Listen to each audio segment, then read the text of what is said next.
Hello बच्चों, let's read this question and the question is explain the various methods of crop improvement. Name the one improved varieties of rice, maize, soybean, sunflower and mustard. तो हमें various methods बताने जिससे crop improvement हो सकता है और हर एक varieties के जैसे राइस में सोयाबीन सनफ्लावर एंड मस्टर्ड इनके एक एक वराइटीज के हमें नाम बताने। तो यहाँ पे जो की कॉन्सेप्ट है की कॉन्सेप्ट की कॉन्सेप्ट यहाँ पे है various methods use for crop improvement. तो जब वेरियस मेथड जो है जो क्रॉप इम्प्रूवमेंट के लिए यूज होता है वो है सबसे पहले हाइब्रिडाइजेशन। तो बहुत सारे ऐसे मेथड्स हैं। तो सबसे पहले है आपका हाइब्रिडाइजेशन हाइब्रिडाइजेशन अभी हाइब्रिडाइजेशन में क्या होता है, what do mean by hybridization? तो हाइब्रिडाइजेशन में टू यहाँ पे क्या होता है, it is a crossing it is a crossing between the individual it is a crossing between two genetically genetically similar genetically genetically dissimilar species। यहाँ पे दो जेनेटिकली डिसिमिलर प्लांट्स के बीच में क्या होता है, क्रॉसिंग होता है to to produce to produce to produce to produce a new varieties of plant. इसी को क्या बोलते हैं हम, हाइब्रिडाइजेशन बोलते हैं। क्या बोलते हैं? हाइब्रिडाइजेशन। अभी हाइब्रिडाइजेशन कैसे हो सकता है? हाइब्रिडाइजेशन ये क्रॉस में भी कैसा हो सकता है, between the two different varieties, जिसे हम क्या बोलते हैं, अगर between between two different varieties है, cross varieties varieties of crops, तो इन्हें क्या बोलते हैं हम, क्रॉस ब्रीडिंग बोलते हैं। क्रॉस ब्रीडिंग क्रॉस ब्रीडिंग बोलते हैं। देन उसके बाद अगर between between between different genera between different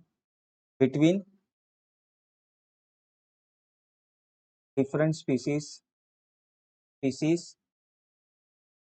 of same genus, तो उसे क्या बोलेंगे, सेम जीनस, तो उसे बोलेंगे हम interspecific interspecific hybridization interspecific hybridization. और अगर और बिटवीन बिटवीन डिफरेंट जिनेरिया है, between different genera of of plant है, तो उसको बोलेंगे intergeneric intergeneric cross breeding intergeneric cross breeding. तो हाइब्रिडाइजेशन से एक क्या होता है, न्यू न्यू दो न्यू अलग अलग प्लांट्स के कैरेक्टर एक ही प्लांट पे हमें देखने मिलते हैं। तो इसके थ्रू हम क्या कर सकते हैं, क्रॉप इम्प्रूवमेंट कर सकते हैं। देन सेकेंड मेथड जो है वो है recombinant DNA technology recombinant DNA technology. अभी रिकॉम्बिनेंट डीएनए टेक्नोलॉजी से कैसे हम ये कर सकते हैं, तो इसमें क्या होता है, it is a methods it is a methods of transferring the transferring the gene gene from one organism from one organism to another to another to another to modify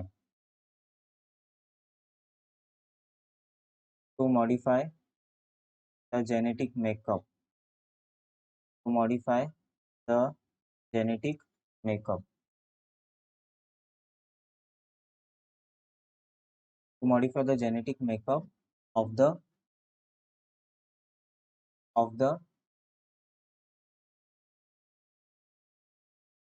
individual plants in which the foreign genes are transferring, in which the foreign genes are transferring.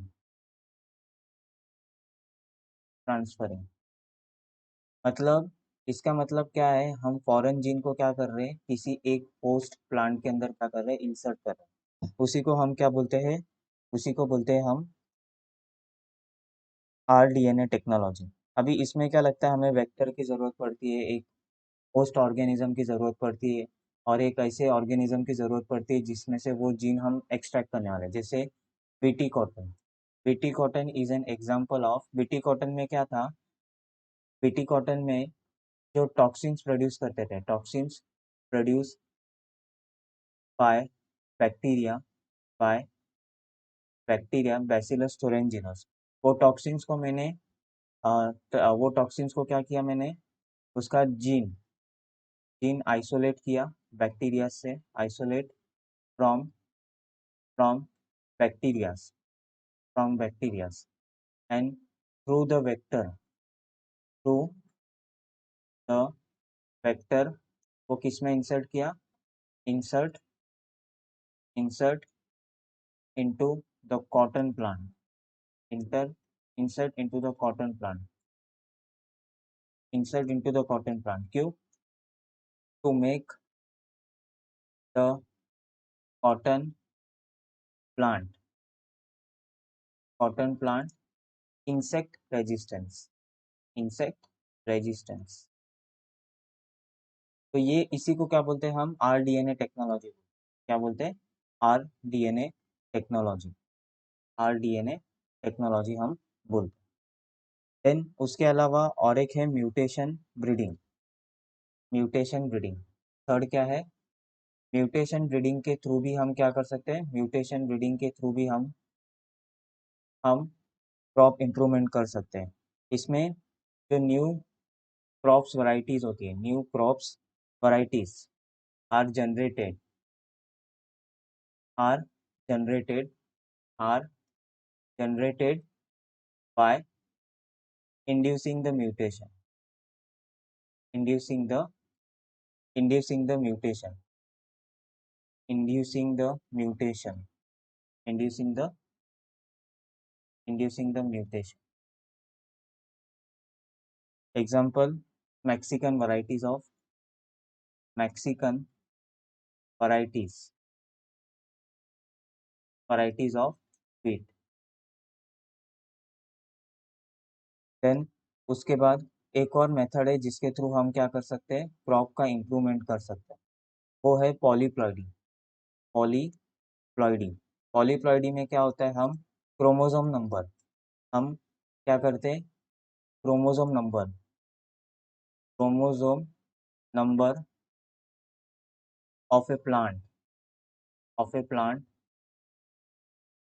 Plant are chromosome number of a plant are increase,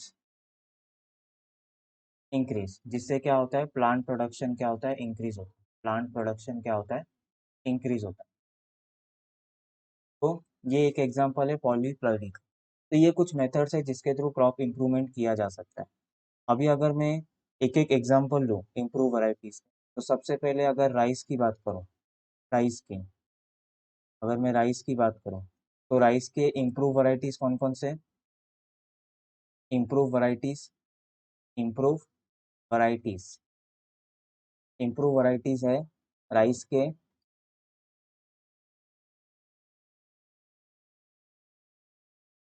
आपका जवाहर, जवाहर एक rice का varieties है।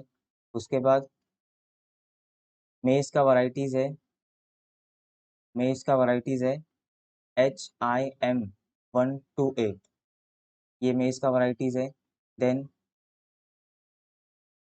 तीसरा soybean का variety है, soybean का variety है पुश Pusa 24, Pusa 24। Then sunflower, sunflower का वैरायटी है सनफ्लावर सनफ्लावर का इम्प्रूव वैरायटीज है सनफ्लावर MSFH8, ये सनफ्लावर का वैरायटीज है। और and fifth this is mustard, mustard का वैरायटी है, mustard is Agrani, Agrani. So I hope you will understood this concept. Thank you and best of luck.